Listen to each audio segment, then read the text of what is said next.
χωριό χτίζεται. Χτίζεται με τη σκαλωσιά των ονείρων.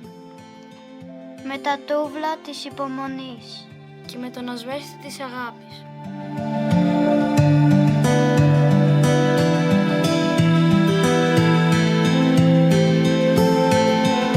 Και το ρολόι χτυπάει 12.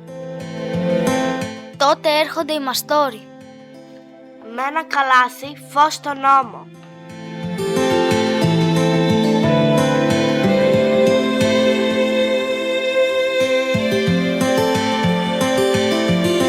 Το μοιράζουν στα παράθυρα και στα θρανία.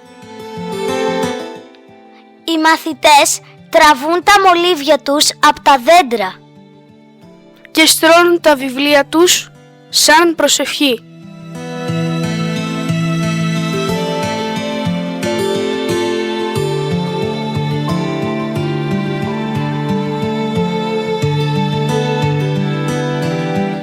Από τη φλέβα του δάσους αντλούν τη σκέψη.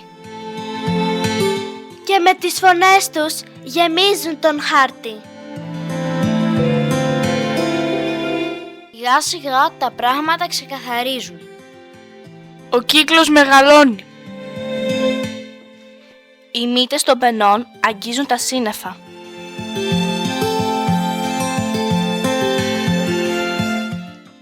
Είναι η ώρα που αρχίζει να γράφεται το μάθημα